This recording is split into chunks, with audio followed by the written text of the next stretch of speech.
Bueno, ya estamos aquí otra vez, como todos los días en directo, eh, para seguir intimando sobre el tema del arte y para contarle algunas cositas nuevas y tal que hemos estado haciendo, viendo, para que lo sepan. Eh, Hoy vamos a seguir, pero vamos a pasar a un tema todavía más profundo, que es a veces como la frivolidad de ciertas cosas, como esto que hemos hablado de las listas de hits y de los rankings, se convierte después en algo verdaderamente muy peligroso, y cómo estas pruebas mediáticas se convierten en un boomerang que lleva durante un tiempo utilizando el mercado, fundamentalmente las casas de subasta, para infiltrarse de cierta manera en el mundo académico, en el mundo teórico del arte, ese que donde estamos las personas que realmente queremos trabajar por la obra, por el decursar de la historia del arte, por la validación de las obras y los artistas. Eh, yo pensando, ¿no? Y me puse a revisar también estas listas de ranking que se realizan con músicos o con grupos, y realmente la positividad de, de esas listas en esos medios es muy buena, porque son listas que inclinan pero no marcan, porque es un medio mucho más abierto, eh, porque las personas están, como dije ya una vez, están más acostumbradas al tema, por ejemplo, del cine, o al tema de la música. Yo siempre me río porque yo cuando voy a mirar una película por Netflix o por Prime o la alquilo en el cable, yo siempre, y aquí en mi casa todo el mundo se ríe porque yo siempre como la que menos estrellas tiene, porque sé que son películas, por ejemplo, generalmente de cine independiente, de cine autor, son películas para disfrutar del cine y para pasar un momento agradable, pero no por eso inocuo o no por eso anestesiante, ¿no? Sino al contrario. Pero sin embargo, con el tema del arte, porque hay que tener en cuenta una cosa, que estas listas de música y de cine, estas cosas que muchas veces genera el propio público, está basada sobre la propia música, es decir, sobre la propia canción, sobre el propio single, que puede colocar de cierto modo al grupo, al artista, o puede colocar a la película, aunque el cine, siendo también como la música una industria, pues jueguen también con otros factores, como qué es lo que más les importa a 10 de última, sobre todo a los oligarcas de la cinematografía, a los que realmente están detrás, que son la gente que pone el dinero para la producción, que son los taquillazos y tal, pero existe un público muy adaptado a buscar otro tipo de cine, que incluso además no deja de exhibirse. Muchas veces este tipo de cine se comercializa o ya se hace para TV, para canales, para alquilar, o sea, para personas específicas. No se deja de lado bajo, bajo ningún concepto eh, esa parte del público que busca otra cosa, busca otro nivel, busca otro entendimiento, pero con el arte no, porque con el arte eh, partamos de la base que es un mínimo por ciento de personas quienes disfrutan del arte, o quienes conocen el arte, o quienes son capaces de conocer piezas, ya no digo de vanguardia, que incluso es difícil, ¿no? que las personas conozcan más allá, a lo mejor de Picasso, de Dalí, de ciertas, de Frida, o sea, ciertas personas que han sido muy llevadas y traídas o se han estudiado muchísimo o se han hecho películas sobre ellos. Eh, Incluso ya hasta Basquiat está siendo un poco más consumido, aunque no tanto. Pero no recae, o sea, cuando el peso de un ranking de arte no recae justamente en las obras, sino que recae en esa fabricación del artista para crearle un valor económico a cualquier cosa que salga de sus manos o que salga de ellos mismos. Entonces esto es verdaderamente, ha creado cosas pero muy nocivas porque estamos viendo que cualquier estrategia que se haya puesto en práctica de forma momentánea ha sido asumida por todas estas personas que controlan el mercado para legitimar a través del valor económico a figuras o celebrities, que es como realmente yo le llamo, que aunque hayan tenido trascendencia, incluso podemos hablar de figuras que sí han tenido un peso y que tienen un peso, pero siempre enfocándose para sacar partido, más que de cualquier característica artística, sacar un partido económico. Estos rankings no son un problema en sí mismo, porque, repito, el problema reside en que el público del arte visual es minoritario, minoritario con respecto a cualquier otra manifestación artística, muy minoritario, justamente porque se mueve en un mercado diferente al resto de las manifestaciones, porque tiene muchísima menos popularidad, porque se necesitan más conocimientos y se necesita una cosmovisión diferente, una proyección diferente en la vida, un deseo diferente de, de reflexión, de pensamiento, de motivación para acercarse a él, y siempre se ha puesto la traba de que el arte no es para que las personas ni lo entiendan, es para un grupo de elegidos eh, que lo consumimos o lo estudiamos, y eso es una falta de haber querido aumentar el público de las artes. ¿Por qué? Porque ellos lo único que les interesa aumentar es el público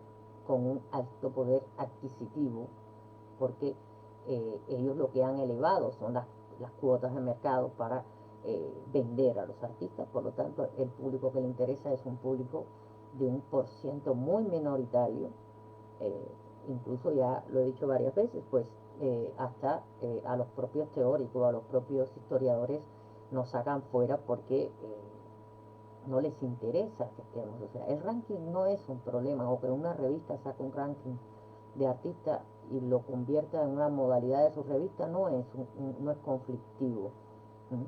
El problema es esa tendencia colectiva típica que en un momento de incertidumbre creciente, porque además esos son recursos que se usan cuando hay fisuras o cuando se ven problemas o cuando bajan un poco los precios o cuando los propios coleccionistas no mantienen los precios de los artistas, y lo que hacen es poner sus expectativas, todas estas galerías y las casas de subasta sobre todo, en una serie de lo que podríamos llamar chismes, ¿no?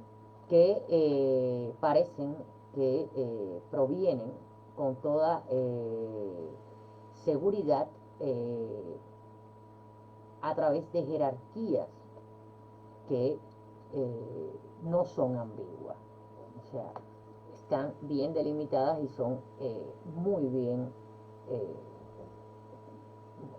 identificadas si leemos realmente el texto de, eh, de la historia del arte que se ha escrito o que se ha recopilado de todas estas de todos estos casos que han saltado también a través de la prensa.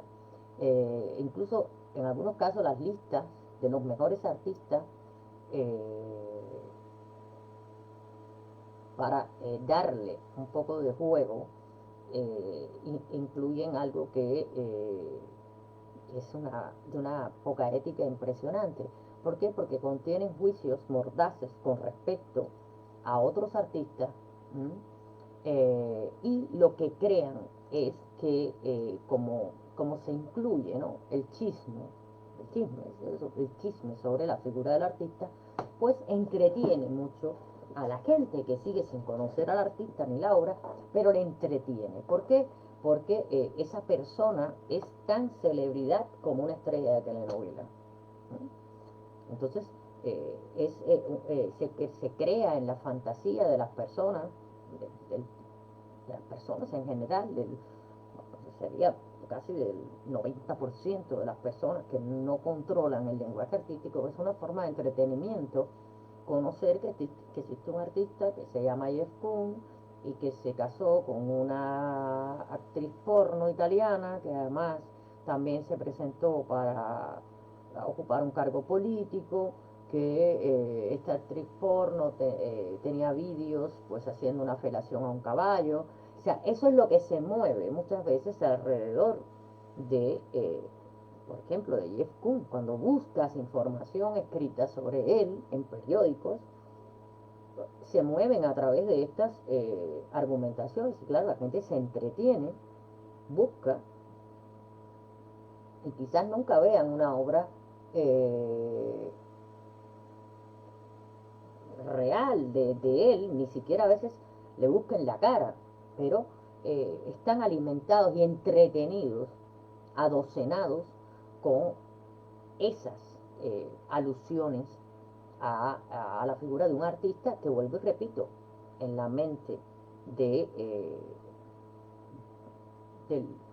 del 90% de las personas que no conocen el arte se convierten prácticamente en héroes de telenovela, o sea, vida de ensoñación, porque además a eso se le agregan las cifras, dónde vive, dónde estudian los hijos, y van creando una metáfora, ¿no?, del éxito vinculado a la mala prensa, o a la prensa amarilla, o a la prensa del corazón, cuando estamos jugando en predios que no tienen absolutamente nada que ver con esto, y que nunca esos criterios se deben manejar a la hora de hablar ya no del artista, sino del arte y de su obra, la obra de esos artistas. Pero es que realmente en esos rankings no se menciona nunca la obra, sino esa cáscara que es ese artista. Sin embargo, que haya proliferado el tema de los rankings a lo largo de durante 20, 25 años en el campo periodístico, es simplemente un síntoma de la lógica que tiene el mercado, ese mercado que cae.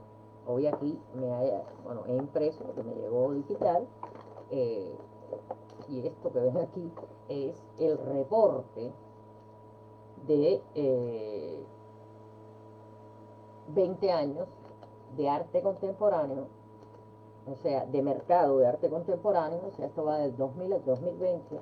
Aquí ya llega a estar hasta la lista de los 1000 artistas que se consideran más importantes por precio, después las mujeres, después el arte tal, bueno, todo. Yo lo recibí por la mañana, lo imprimí, a ver si mañana puedo, o hoy por la noche, empezar a leer esta monstruosidad que me han enviado, porque me resulta ahora muy útil, ¿no? Decía que responde a una lógica del mercado. ¿Por qué? Porque el mercado dentro del arte establece siempre órdenes de prioridad. ¿Por qué? Porque la prioridad implica más dinero, implica más alto precio, implica más coleccionistas sosteniendo precios de los mismos artistas. Entonces, ¿qué pasa? Que el uso de estos rankings realmente se vuelve un problema genuino y fuerte cuando impide la reflexión sobre el arte y contribuye a la naturalización de la lógica del mercado. Por eso es obvio que si yo escribo para una revista de alto impacto, sea menos leída que alguien que escriba para una revista más popular, porque que le interese un poco el arte. ¿Por qué? Porque yo voy a argumentar cosas que realmente a ellos no les importa oír, no son divertidas, no se basan en chismes, se basan en teorías, se basan en cuestiones artísticas, y ellos lo que buscan es esa naturalización de la lógica de mercado, que viene en un proceso de convertir al artista en una celebridad, y esa celebridad empacarla con todo lo que puede llevar hoy por hoy ser una celebridad, que es tener tu vida al desnudo. Y eso generalmente los artistas es algo que rechazan completamente. Los verdaderos artistas rechazan completamente poner su vida en venta, porque no les interesa, no les sirve para nada, y es una pérdida de tiempo y una focalización mediática que les impide realmente realizar su propio trabajo. Existió un caso en el año 2006 con una extraordinaria crítica norteamericana del New York Times, Roberta Smith, que justamente por toda esta manipulación logística y por toda esta trascendencia de los rankings y las listas, y esa solapación de la calidad artística con el valor de mercado de las obras, se vio envuelta en una polémica porque estuvo exenta siempre de perder de vista las conexiones con el mercado que surgen del simple entusiasmo de estar ubicado en el número uno. Era una mujer muy reflexiva con respecto al arte, con una buena formación teórica, y ocurrió algo que yo creo que ella misma todavía se cuestiona por qué pasó, ¿no?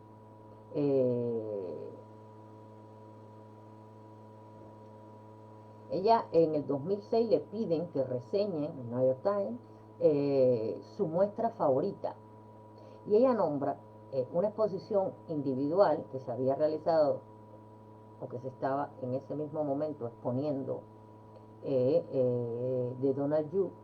Era una exposición curada por Christie y estaba en el Rockefeller Center. Entonces ella se centró profundamente en la obra, pero no pudo reflexionar. Fíjense si era realmente una mujer que estaba expuesta a opinar sobre el arte, y sabía lo que realmente valía, ¿no? Donald Yu es un artista bastante bueno, por no decir muy bueno, pero ella no reflexionó sobre el hecho de que las obras que estaban en ese contexto imponente, porque además era una obra curada por Christie, expuesta en el Rockefeller Center. O sea, ella no le dio tiempo a reflexionar que eso era el preludio de una subasta. No le dio esa connotación, no habló de eso, incluso se declaró desconocedora de eso. No sabía, o sea, pensaba que era una muestra honorífica, tal que Christie, pues bueno, había vendido tanta obra de Donald Yu, que, ¿por qué no hacerle un homenaje curando Christie? Que ahí lo dejamos en el Rockefeller Center. y cayó presa del éxtasis. Claro, era una gran eh, pensadora sobre el arte, una gran escritora, una gran crítica sobre arte, y eh, cayó pues en un éxtasis a causa del evento, como si fuera realmente una muestra. Para ella era una muestra elaborada eh, por académicos para un museo sin la más mínima ambición comercial.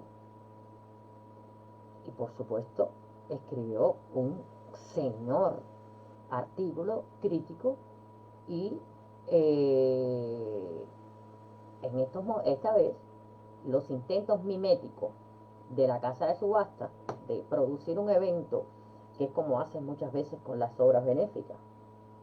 ¿Recuerdan el escándalo del 88 que yo les conté de la casa famosa que hacía subasta benéfica y que al final no eran benéficas? Bueno, pues eh, asimismo, la casa de subasta Christie escondió que esto fuera parte de la performance de la subasta y dejaron pues que, y se lo dieron justamente a una persona muy apasionada, evidentemente muy conocedora y muy amante de la obra de Donald Judd, una mujer con muchísima experiencia,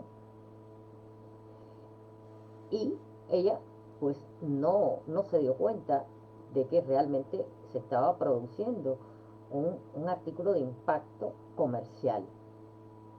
Eh, y ya habían intentado las casas de subasta la utilización de especialistas e investigadores para lograr eh, tener la credibilidad de un museo.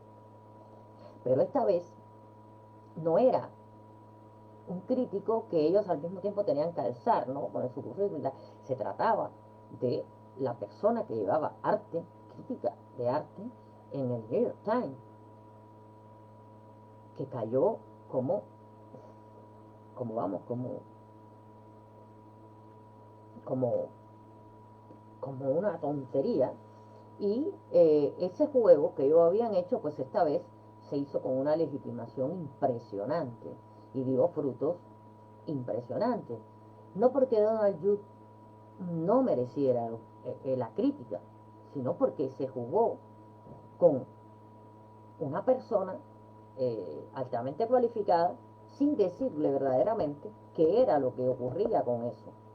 Y ella todo el tiempo pensó que era una muestra museística de Donald Judd. Y eh, si a ella le hubieran dicho, eso se llega a plantear así, si a ella le hubieran dicho lo que realmente iba a ocurrir, desde el punto de vista del subastador, habría sido muy perjudicial. Porque si Smith hubiese mencionado lo obvio, que era tan obvio que no le pareció, que era que las obras expuestas iban a ser subastadas muy pronto, 2 días después, pues el subastador ella hubiera hecho mucho hincapié en el tema de la subasta. No le hubiera dedicado un artículo extendido al artista sin mencionar que ese artista en 2 días iba a ser subastado y que ese era el origen de esa muestra. No era ningún homenaje, era una subasta. Eh, pero mientras más elogió Smith el diseño prístino de la instalación de Donald Judd, más positivo fue el impacto en el valor de mercado de las obras de Judd, que más crece y más crecía mientras más ella lo mencionaba. ¿Por qué? Porque estaba hablando de una autoridad y estaba hablando de una persona que estaba hablando de arte. Y esta vez la subasta, sin tener que pagar, sin tener que buscar, sin tener que hacer crecer un nombre, hizo que esta mujer pues cayera en la trampa. Y por supuesto la subasta fue maravillosa, una maravillosa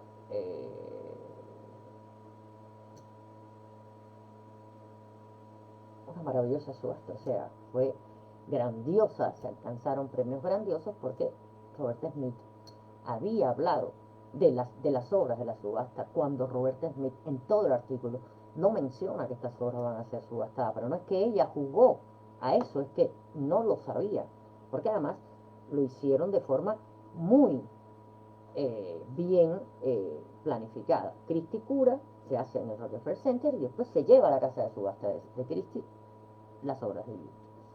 Con lo cual, creo que 3 años después, a partir de esto, Roberta Smith dejó la redacción del New York Times porque realmente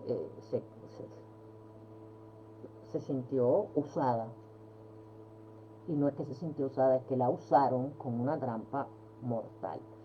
Esto, al trascender, claro, el mercado, cuando el dinero empieza a tapar cosas, hace que se cree una línea, porque el pensamiento es si Roberta Smith fue capaz de hablar de la obra de Youth sabiendo que se iba a subastar, cuando realmente ella no menciona la subasta ni el valor de mercado, no menciona nada, valora la obra, es un ensayo crítico sobre la obra de Youth que estaba expuesta, pues se convierte en una bola de nieve donde empiezan a ocurrir otros Roberta. ¿No? O sea, la gente le dio por los Roberta. Y tiempo después se ha sabido la verdad, incluso se ha entrevistado a Roberta Smith y ella contó que no tenía ni idea de que eso se fuera a subastar, porque si no, ella hubiera emparejado el texto con el tema de la subasta, pero ella tenía entendido que era un homenaje a Donald Judd. Donald Judd, en este caso, merecía cualquier elogio, porque realmente, o cualquier estudio, porque realmente Donald Judd es un artista importante.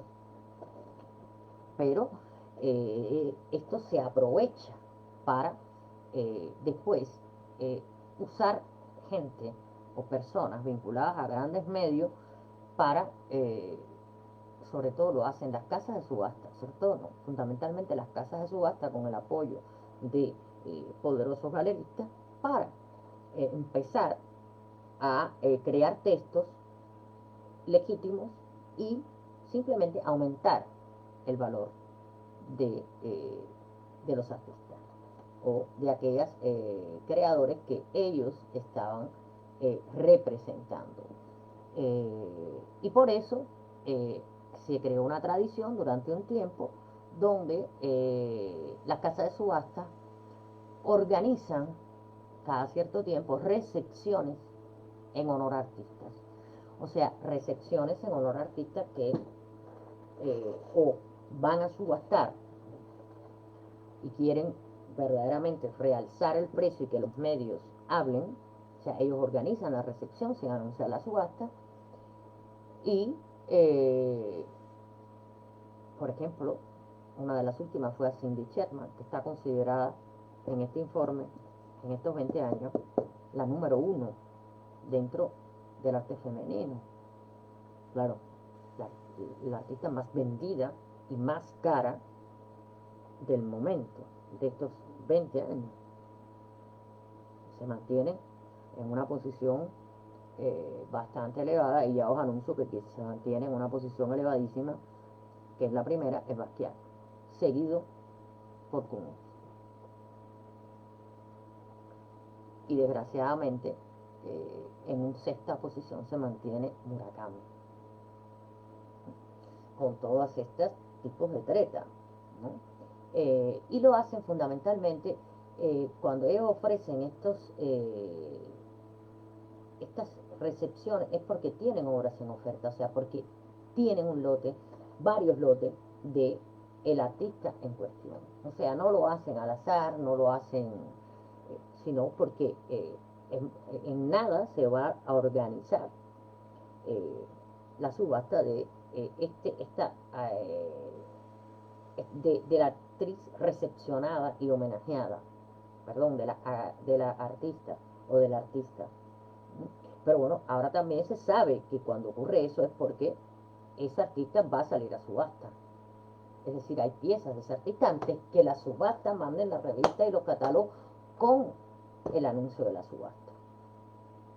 Con lo cual, los que compran arte de ese artista, pues ya saben que va a ocurrir. Y empiezan a preparar sus movimientos.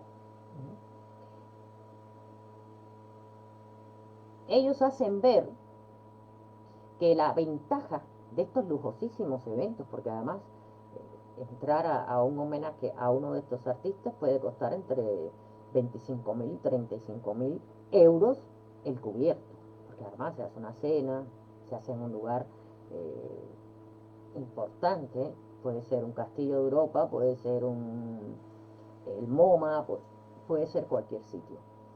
Es una gran recepción donde se invita la creme de la creme y donde también están presentes coleccionistas.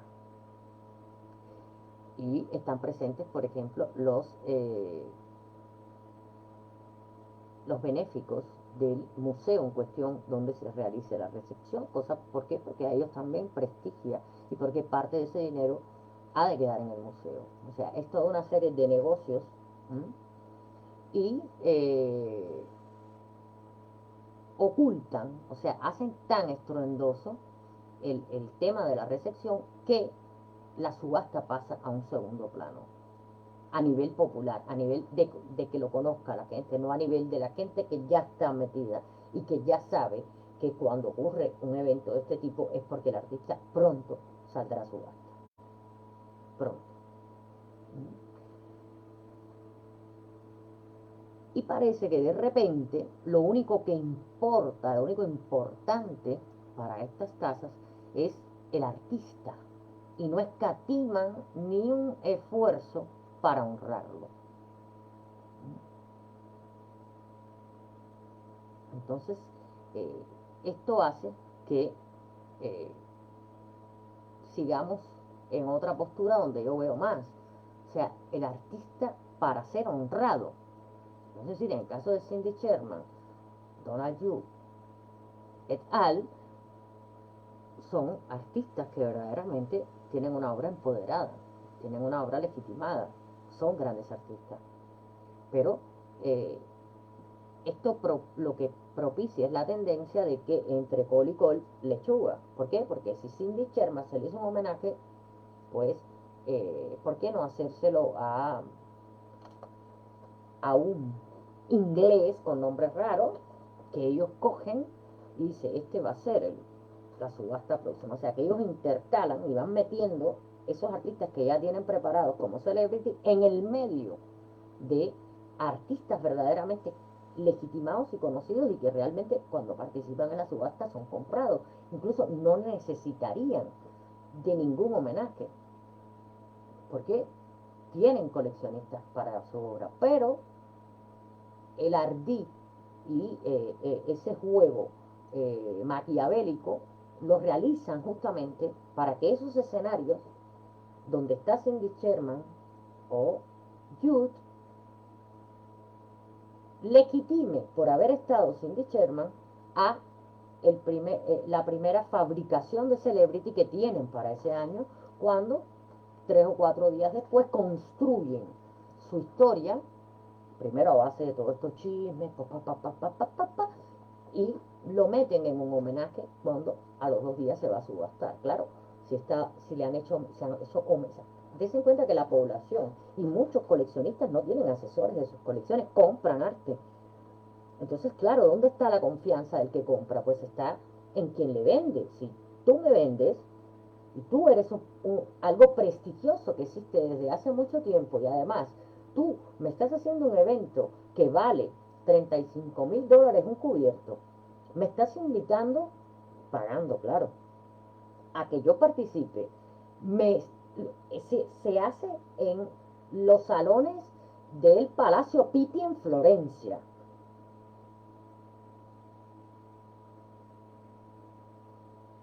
El que compra, pues cree en la legitimidad de ese artista que está siendo homenajeado. Y muchas veces, muchos de esos compradores que no conocen al nuevo artista, que no saben quién es, que se nutren de la historia que rueda por allí, en esta charla que hemos visto, que es la charla vana de las bienales y de la feria, pues quedan completamente sumergidos en que es el artista que hay que comprar. Y entonces vuelve todo el proceso de el artista, se inflan los precios, el artista se inflan los precios, los coleccionistas empiezan a sostener los precios, porque ya compraron, y es ahí toda esta serie de artimañas, que hay más, las que recrean a nivel de que si hacemos una simulación en los años en que han ocurrido todos estos eventos, sobre todo en los últimos 20 años, te das cuenta perfectamente que el punto final del mercado está ahí mismo porque esto es algo que es insostenible. Un artista no se le puede fabricar una historia, no se le puede fabricar una trayectoria. O sea, llega un momento que empiezan a salir agua por los agujeros y empiezan a salir voces, sobre todo desde que el mundo tecnológico pasó a una web 2.0 y ya vamos para la 3.0, donde tú opinas, donde tú accedes a poner datos en el Wikipedia, donde tú publicas para todo el mundo, donde tú hablas para todo el mundo, donde los investigadores podemos decir y podemos datar que esto ocurrió y que este artista, porque este artista antes era, nunca fue artista, en fin, porque todo se sabe. O sea, yo mando a investigar en este momento a un artista, o busco información sobre un artista, o busco la parte oscura de un artista, en este momento, y yo puedo decirle que a los 2 días, para no ser exagerada, tengo información de millones de personas, de muchos sitios.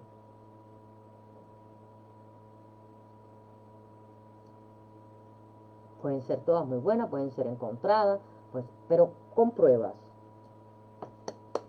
Mira la obra de este personaje y esto que tienes aquí es algo que o se lo inventó, o lo mandó a pintar, o tiene una fábrica que le pinta, o que le esculpe, o que le hace el objeto. Porque notas que no hay un paso A, sino que es algo fabricado, que en el medio de todo eso falta un crecimiento personal como artista.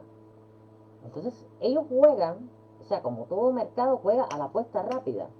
Porque es como, vamos a apostar aquí, apuesto, recojo la mesa y me voy, que es clandestina. Si perdiste, perdiste, si ganaste, ganaste, no me interesa. Ese no es mi problema. Yo hice una recepción a un artista, pero yo no te dije que lo iba a subastar. Yo presenté en sociedad a un artista, pero no dije que lo compraras. Entonces siempre existe este escudo donde esta gente pues se echan hacia atrás, se repliegan y obligan a los compradores a mantener el precio de esas personas en el mercado hasta que ya no se puede. Es el caso que vimos de Hills. Se ha caído en un descrédito total y absoluto. Entonces esto es, y la misma Smith apuntó, cómo se borronea la diferencia entre el arte como un bien cultural y el arte como una mercancía, como si ni siquiera valiera la pena mencionar que el arte es un bien cultural, pero también es un tipo especial de mercancía. O sea, se trata de solapar en dependencia de dónde estemos. Si estamos dentro de la subasta, pero ya el que entra a la subasta entra con un condicionamiento, con un mensaje subliminal de que es, porque todos los que han estado son. Entonces este es el mío, sobre todo con coleccionistas novatos, hijos de coleccionistas, etcétera, etcétera. Por eso Tita Cervera no permite a su hijo compra de arte para la colección. ¿Por qué? Porque ella es una coleccionista que aprendió de un gran coleccionista. Entonces, cualquier compra se hace bajo la supervisión de ella. Y antes se hacía bajo la supervisión de los dos. A pesar de que Borja tiene una parte heredada de la colección, pero no se le permite. ¿Por qué? Porque son bisoños. Entonces, hay que consideran que deben seguir trabajando en función. Él colecciona arte, aparte de la colección, pero es su arte, que después se sumará a esa colección en dependencia del valor, y él es bastante, nació en medio de eso, pero eso, por ejemplo, a mí me resulta muy interesante, porque tú vas a la colección de Tita Cervera, y es una colección muy bien estructurada, muy bien comprada, muy bien estudiada, ¿no? Así como cualquier exposición que ella traiga como exposición itinerante. Todo tiene que ver con su propia colección, que es el centro de su fundación. Entonces, esto de menciono la mercancía cuando la menciono, pero cuando no, primero me apoyo en el arte. Esto ha sido una trampa que le está pasando una factura increíble, porque el mercado lo que nunca se dio cuenta que dependían de los compradores. Sobre todo en casos de artistas que no tenían valor simbólico, que no tenían valor artístico, que estaban dependiendo permanentemente de los compradores. Y como era una época de mucha bonanza, pues pensaron que sería eterno la mantención de los precios por parte de estos compradores. Pero resulta que no es así, que estamos en medio de una gran crisis de todo, hasta de valores, donde la gente ya se cuestiona muchas cosas, ya se cuestiona los por qué, y se cuestiona lo importante o no, con lo cual empieza a replegarse mucho, y el mercado empieza ya a dar estertores. Ese mercado real empieza a dar estertores, y empieza a desconfiar ya la gente que compra arte empieza a desconfiar. Hasta los más avispados, o los que tengan más asesoría, comienzan a desconfiar, porque el mercado realmente los ha traicionado. O sea, alguien que sirva, y el mercado es un circuito de servicio, ¿no? Donde muchas personas ponemos la producción, y el mercado de arte es un circuito de servicio de arte, donde muchas personas participamos en poner en movimiento el verdadero arte. Debe de servir al cliente, y debe de servir con honradez, y el cliente realmente se está sintiendo muy decepcionado, sobre todo por este tipo de cosas que están saliendo a la luz, que incluso yo también estoy escribiendo, porque un poco con todos estos directos yo he sacado muchísimas notas y reflexiones para, para poner esto en blanco y negro, y que los artistas entiendan que es importante que sepan lo que ha pasado y lo que va a pasar, ¿no? Porque está ahí, está ahí. Y no es nada esperanzador el mercado real, no es nada esperanzador, ¿no? ¿Por qué? Porque han traicionado la confianza de los que compran. Un mercado es oferta y demanda. Si la persona que demanda se siente traicionada, es como si tú fueras a una tienda que vas siempre, no sé, tú fueras a una tienda de Nice exclusivo, y tú eres un cliente potencial, y además que te hacen las zapatillas a mano. Y de pronto empiezas a te compras una zapatilla, y a los 4 días se te rompe. Y dice, bueno, puede ser, me la hicieron a mano. Y así te pasa 4 o 5 veces, alterna. Pues ya tú no confías en esa marca, y lo empiezas a decir. No es que no sé qué pasa con Nike, no, pero ¿por qué? ¿Pero será que tú te las compras de marca blanca? No, yo me las mando a hacer a mi horno. Y pasa esto, lo que dicen que es piel no es piel. Si ocurriera, no ocurre, pero si ocurriera, eso va creando una desconfianza, y va retirando aquellos que iban corriendo con la idea de decir, yo quiero llegar a ser un cliente exclusivo de Nike. Hacen así, empiezan a replegar y decir, no, si ella quiere exclusiva, se va, ¿yo qué hago yendo para allí? Si me está diciendo que no. Pues es lo mismo.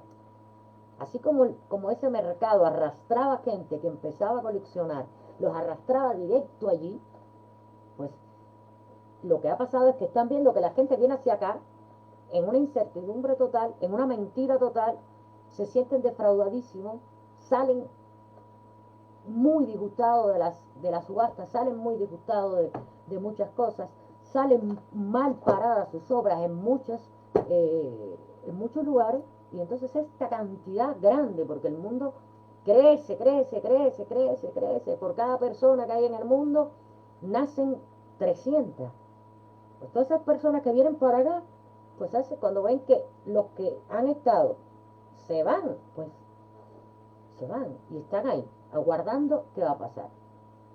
Entre ellos están todos esos nuevos compradores que están a la espera de una solución viable del mercado, no de valores del artista, sino del mercado de, eh, del símbolo artístico, de la simbología artística, del peso de la obra de arte.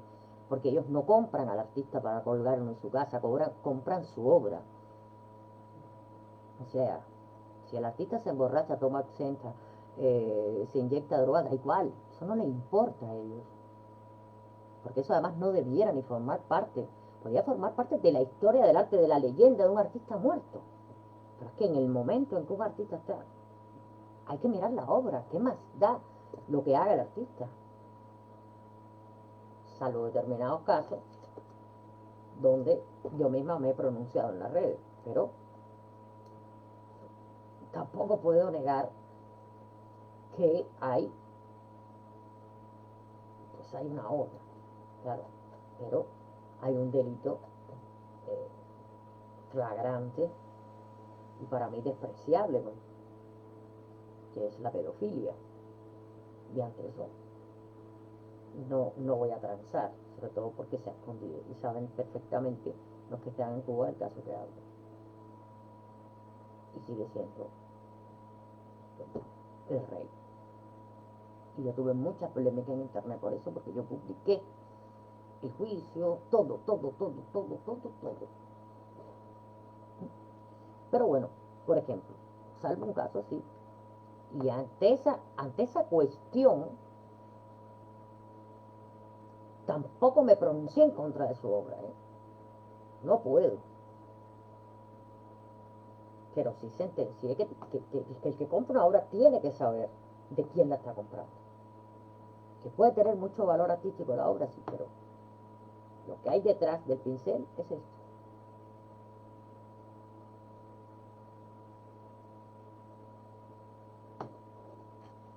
O hubo esto.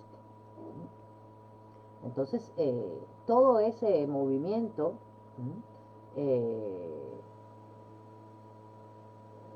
teniendo en cuenta que las casas de subasta nunca les interesó en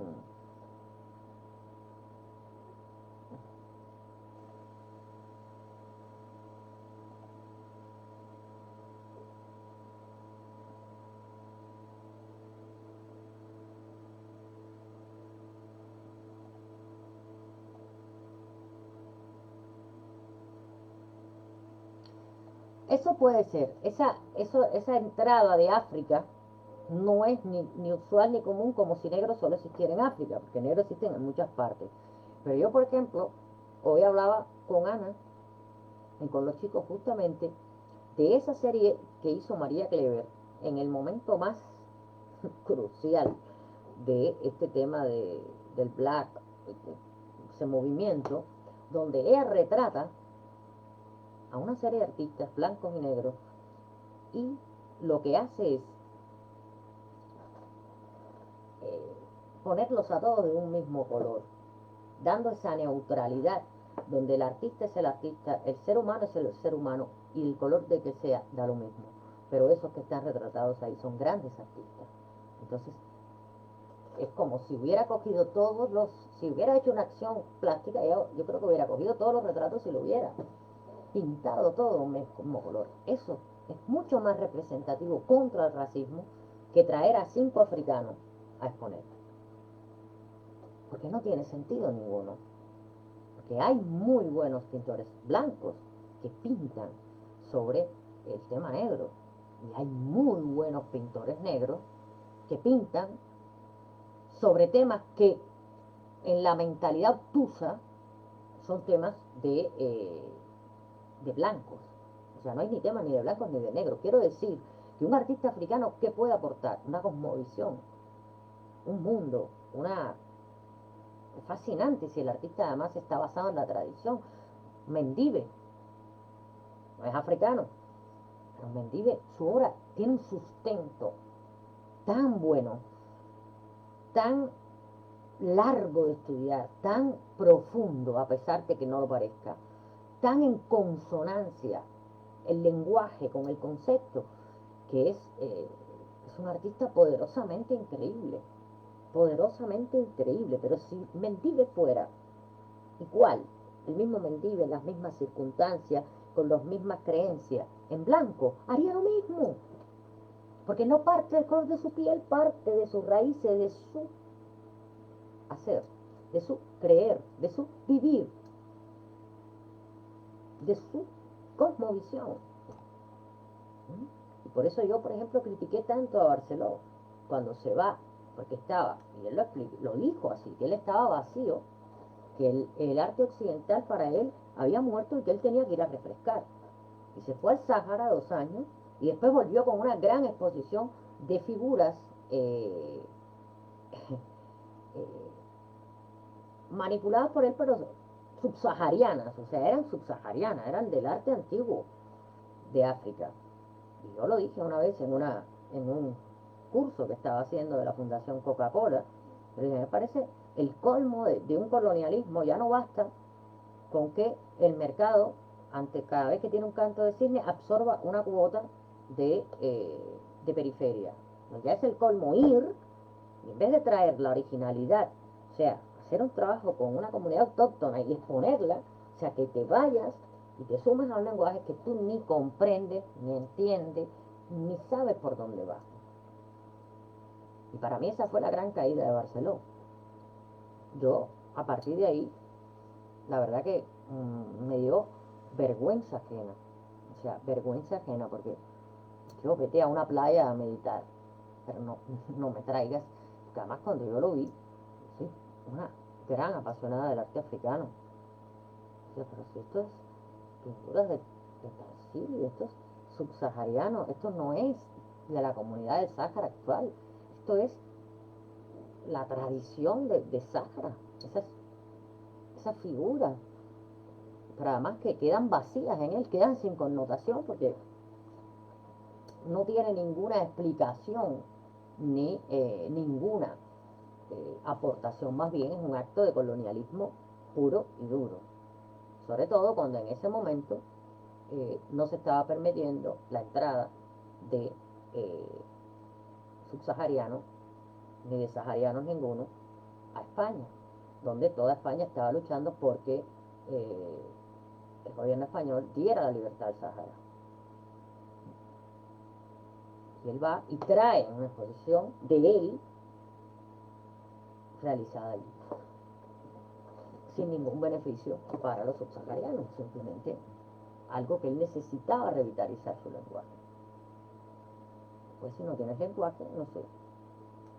Si te caíste ya, si terminaste de decir todo lo que vas a decir, no robes el lenguaje ajeno. Promuévelo, apréndelo, tráelo, insértalo, estate con él y aprende. Métete verdaderamente en la cultura. Por eso, si tú vas de la figura de Barcelona en ese momento a una figura como con el peso que tiene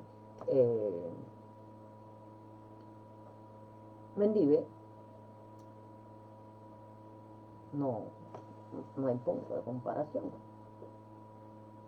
O sea, es totalmente, lo dije, y todo, me acuerdo que estaba Chelo, Matesán, Román, Juan Carlos Román, estaba Ana Laura Láez, eran los que estaban impartiendo el curso para la fundación. Pero totalmente de acuerdo, además tienes una valentía y un coraje para decirlo. Bueno, pues, ¿qué es eso? Ahí no hay nada, no hay una motivación ninguna. Simplemente es, tengo que llenar este bache con algo, ¿no?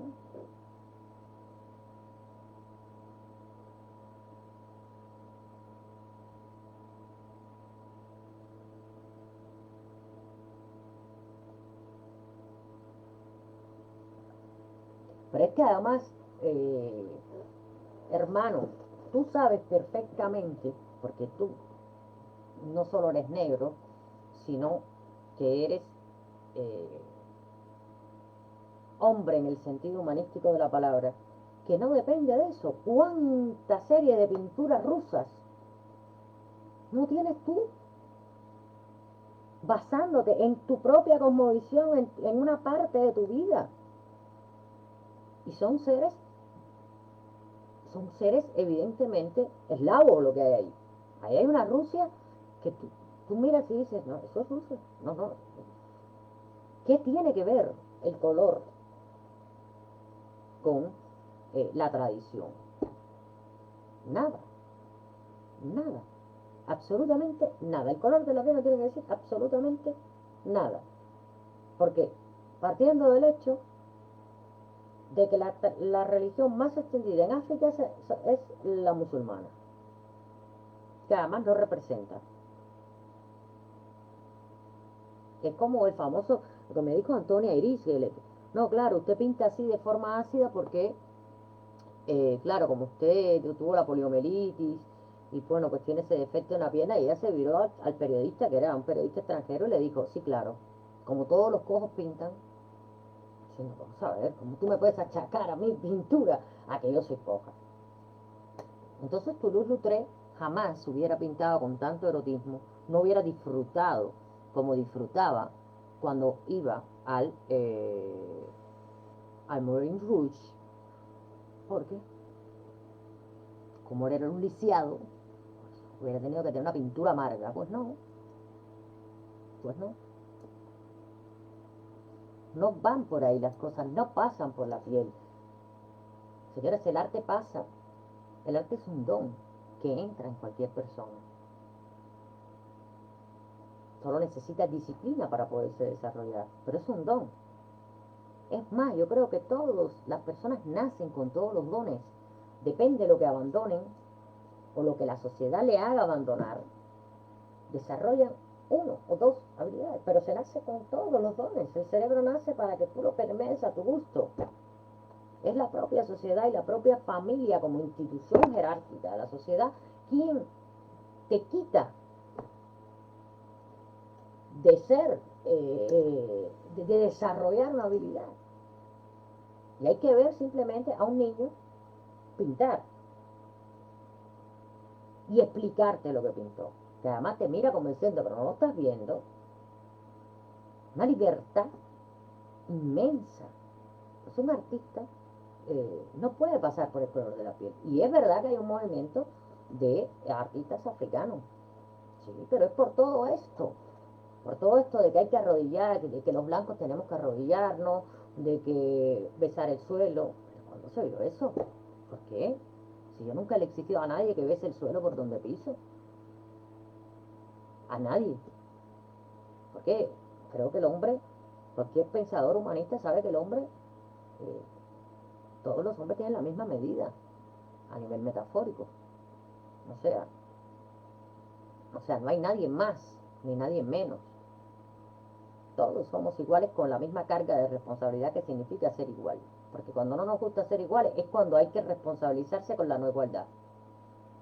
Con la misma carga de responsabilidad, como dicen los viejos. Dios en el cielo y yo en la tierra. Más alto que ese no hay. Con lo cual todo el mundo en la misma medida. Es así. Y sí que han manipulado. Y todo esto, toda esta trama que estoy contando es justamente, o sea, yo he ido contando como una historia que es como una cosa de, como un suspense, pero que se va hilvanando, para que cuando haga crack, pero crack hasta abajo, o sea, se sepa por qué se hizo crack hasta abajo, o por lo menos los que me escuchan lo sepan, y los que lean lo que escribiré lo sepan, porque es simple cuestión de ir ensartando cosas unas con otras, sobre todo cuando te salta aquí una alarma. ¡Pum!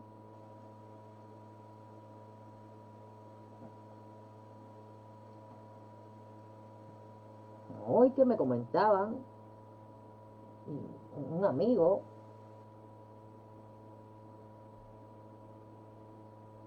exactamente, depende, y puedes cultivar varios jardines. ¿O es que qué eran los renacentistas? ¿Qué era Leonardo? La genialidad no es algo que te lo marca la frente, es algo que tú puedes desarrollar bajo determinadas condiciones. Es así. Y Mozart, porque todo el mundo habla de Mozart como el niño prodigio, pero ojo, el padre de Mozart se dio cuenta de que Mozart tenía algo especial para la música y lo sentó al clavicordio y venga, venga, venga. Claro, tan es así que con 3 años yo tocaba como los dioses y a los 4 compuso su primera pieza. Pero también tocaba, ¿eh? También tenía una disciplina. No es que éramos, claro, hay muchos niños que lo ves que tienen una actitud, pero te sientas con los padres y son inentendibles, o sea, pasa y dices, no, no, es que o lo rapto y lo, no sé, lo preparo para que vaya Julia, o mira, no puedo, vamos, no puedo. Y es así, y la educación que existe en este momento tiene que eliminarse, el sistema educativo tiene que erradicarse, porque está haciendo más daño, lleva siglo y medio haciendo daño, siglo y medio haciendo daño, creando personas conformistas, creando personas cada vez menos imaginativas, creando personas cada vez más obtusas, personas cada vez que se quedan adocenadas con cualquier cosa, personas que ya lo único que les va bien es el pan y el circo. O sea, eso es lo que ha creado, con una instrucción que no vale para nada, vale, porque uno es quien verdaderamente se instruye y busca el camino. Y es así. Y ahora está internet y puedes aprender mucho más.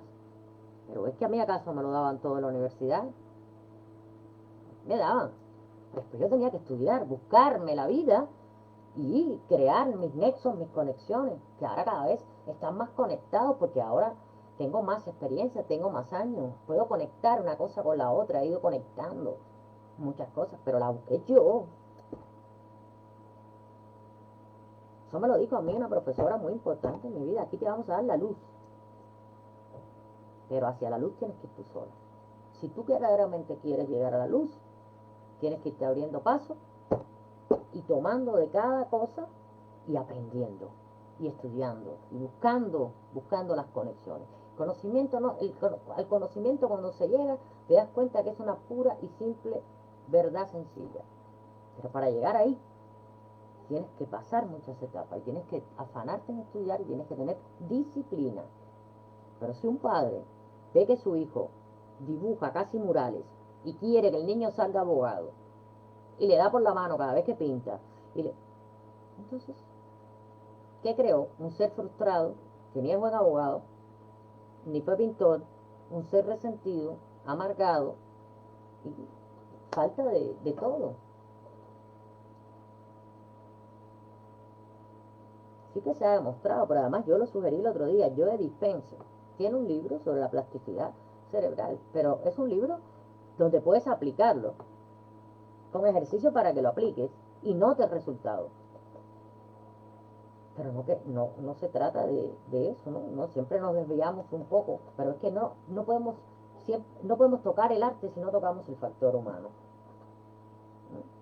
Como hoy alguien, un amigo, un buen amigo, un artista, amigo cubano que está en Cuba ahora, porque se quedó atrapado allí con lo del COVID, y eh, me manda un artículo donde alguien, un joven bisoño de estos que ahora están escribiendo, que no sé de dónde salen, equipara a Isaac Andrés Díaz Santana con Rufo Caballero, incluso llegando a decir que lo supera. Y yo le digo a él, papá, porque me recuerda mucho a Hemingway, y le digo, papá, pero qué cosa es esto que tú me mandas, donde degrada por debajo a Héctor Antón. a Peter Ortega, porque el modelo a seguir es Andrés Isaac Santana. Yo le dije, pero papá, ¿tú para qué me mandas esto? Me dice, para que te encienda, a ver si te da por escribir algo. O sea, ¿a dónde estamos llegando ya en la fabricación? En la impostura. No se puede seguir consintiendo, hay que crear espacios privados y hay que crear espacios que muevan y que demuestren que aquí el movimiento se demuestra andando y que si no sabes bailar, no salgas a la pista, y si no sabes no la saques porque te vas a caer ahí mismo. Todo esto va a ser una trampa para falsificadores de teoría, falsificadores de postura, falsificadores de personalidad, falsificadores de talento, falsificadores de arte, falsificadores de todo tipo, porque no se van a saber mover y se van a quedar al descubierto y con el pompe al aire. Pero yo tuve que oír eso hoy y por supuesto me puse como encendida, pero encendida, porque además se pasa también por el forro, o sea, solo existen hombres, el más grande este, pero solo existen hombres, o sea, no hay la mención a una crítica. ¿Hasta dónde vamos a llegar? Y eso publicándose al extranjero. Es decir, desde el extranjero, no de allí acá, sino desde el extranjero. ¿Qué estamos haciendo? Estamos construyendo postalitas, sosteniendo postalitas y permitiendo que se sostengan postalitas. Pues es lo mismo que esto. Es lo mismo. Pero cuando caen las grandes instituciones de toda la vida, empiezan a nacer como estos pequeños mercaditos negros que tratan de equipararse con ese mercado que cumplió su función y se va del aire, pero entonces tratan de empezar a crear postalitas basándose en eso, pero para ir, o sea, ellos jamás piensan en crecer como ese mercado, ellos jamás piensan en los artistas, tampoco, muchísimo menos, ellos piensan única y exclusivamente en la escultura que ellos se sienten y en el ego tan grande que lo sustenta. Y esos ídolos tienen los pies de barro. Por lo tanto, eso hay que demostrarlo. ¿Y cómo se demuestra? Diciéndole, ven a estas arenas. Ven.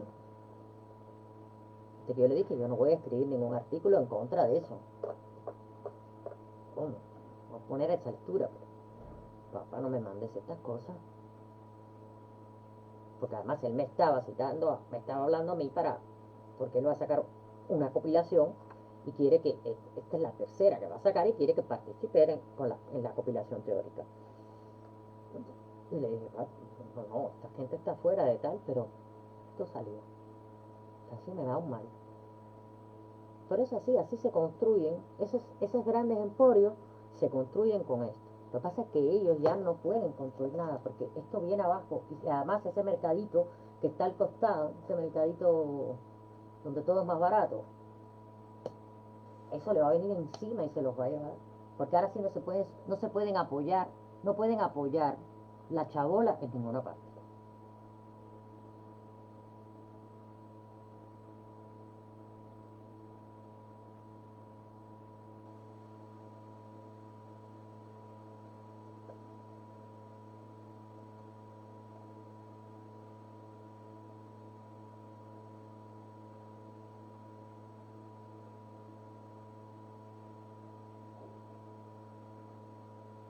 Exactamente. Claro que yo, pero Víctor, no te preocupes porque yo emití el mensaje con respecto a Rufo. Porque además el Papa me conoce y sabe de mi amistad con Rufo. Y le dije, ¿qué tú quieres? Que te saque una carta de argumento, porque tengo hasta libros, cartas, todo. Por Dios, por Dios. Y se lo dije, y Héctor Antón es un buen crítico de arte. Porque dicen que ahora la frase que mueven estos chicos es una frase directamente de este señor. Que Héctor Antón está en una paranoia de no escribir nada. Héctor Antón está retirado del ostracismo porque Héctor Antón se la tienen jurada. Porque Héctor Antón, si en algo se asemeja a Rufo, es que no se calla la boca. Entonces, estas mínimas construcciones que dicen, ¿y por qué me salta para ahí? Porque de esas mínimas construcciones es que nacen las mentiras. De esas bolas, y ahora es muy peligroso el tema con Internet, por eso hay que tener un control. O sea, espacios privados, y sobre todo, espacios privados donde todos los directos que yo he emitido hasta ahora, los he subido a YouTube. Véalo quien lo vea. Porque yo, donde dije digo, no digo Diego. Donde digo Diego, no pongo Diego. Entonces, pero el espacio de privacidad de mis artistas, el espacio privado de mi grupo, el espacio de la plataforma de mis artistas, no es un espacio para que tú entre, Eve, salga, mire, no. Esto es otra cosa. Esto tiene privacidad. Porque el artista no es una postal, ni es un cromo para intercambiar. Que por cierto, como me gustan los cromos de béisbol que habían antes en Estados Unidos, yo no sé si lo seguirán haciendo. Me encantan esos cromos de béisbol. Yo tuve, lo dejé en Cuba, pero me saltó eso ahora a la cabeza, hablando de cromos. Entonces, yo creo que estas cosas son muy interesantes de reflexionar, porque esto no va a volver a pasar, porque los filtros no lo dejan.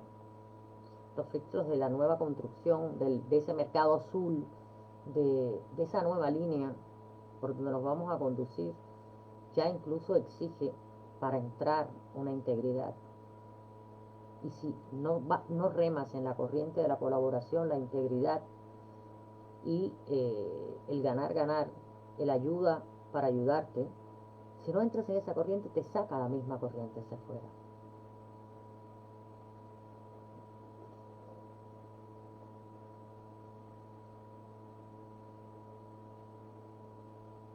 Exactamente.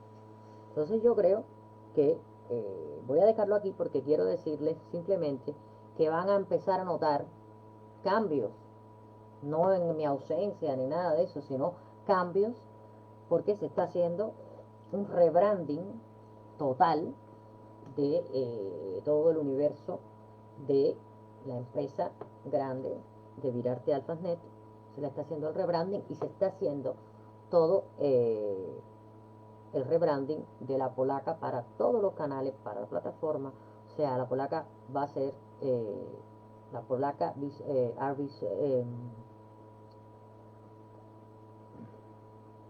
Visual Art Space va a ser el primer espacio dedicado al arte, en este caso al arte visual.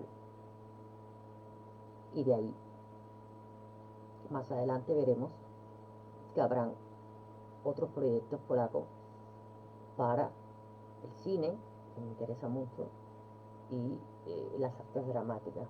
Ya también ambas cosas llevadas a la virtualidad. Eso cuando me canse y los artistas todos que estén funcionen solos. ¿Sí? Pero quiero decir que por eso se está haciendo, o sea, que no se asusten si ven que cambian los logos, si ven que cambian las portadas, si ven, no. Lo digo para que lo sepan, o sea, sigo siendo yo. Sigue siendo la polaca, lo único que ahora va a parecer vinculado a esta empresa matriz que siempre se llamó Virarte, The World Alphas Net. O sea, Virarte es un concepto que yo siempre tuve claro desde que salí de la universidad y me obsesioné con artistas, galerías, mover artistas, siempre tuve ese nombre, Virarte, porque para mí significa eso, virar el mundo, al revés. Y ya verán, por ejemplo, que el logo tiene una simbología muy de dar la vuelta de lo que es Virarte. Virarte actualmente se va a constituir solo como una empresa cultural, se va a sacar las otras partes para como subsidiarias de otra que no va a ser Virarte, y Virarte va a pasar a ser solamente el proyecto cultural, donde la polaca en este momento es el principal proyecto. Las otras pasarán a una especie de Virarte menor. Pero quiero que lo sepan, o sea, se está haciendo todo el rebranding de Virarte, y todo el branding de la polaca, y el rebranding y el branding de cada artista. Con lo cual, no se asombren ante, siempre soy yo. Si cambia la imagen del grupo, si cambia el logo del grupo. Lo digo porque la gente a veces tiende a perderse.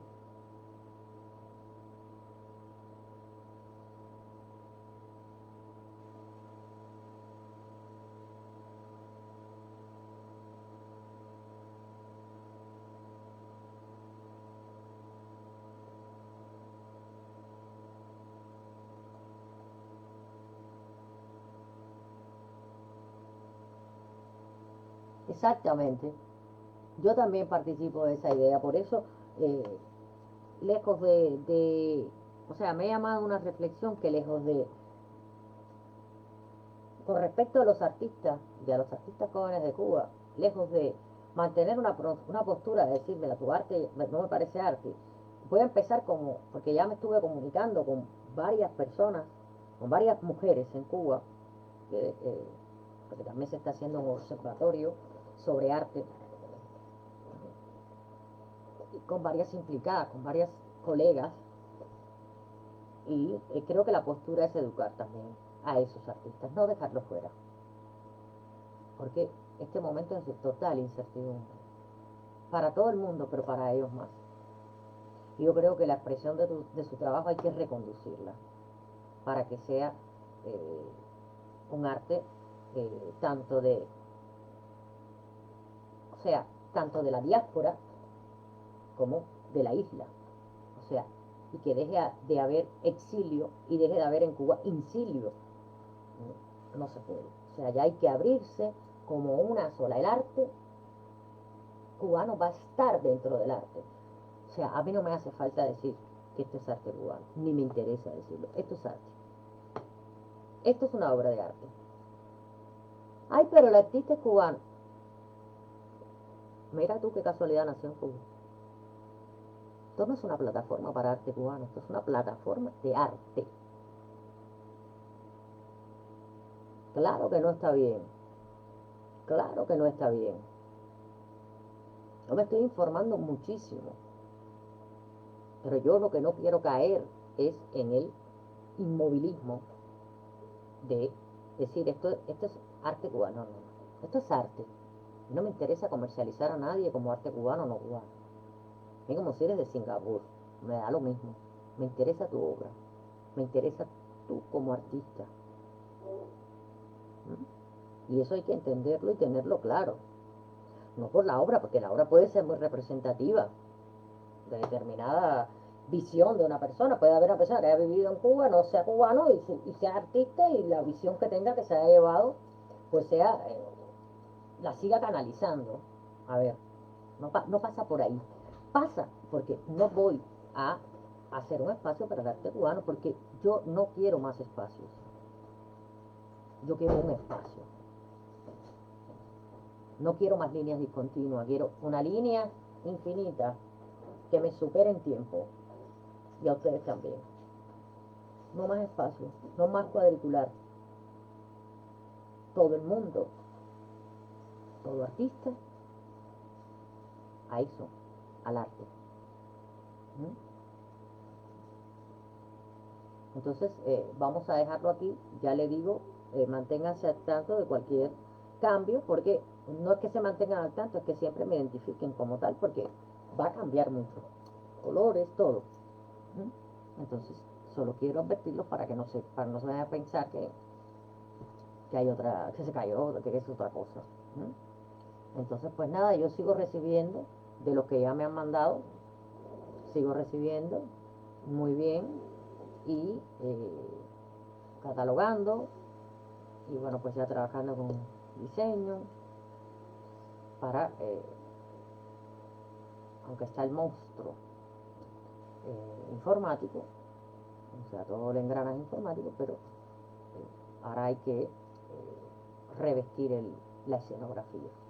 ¿Mm? Entonces, pues nada, nos vemos mañana más y mejor.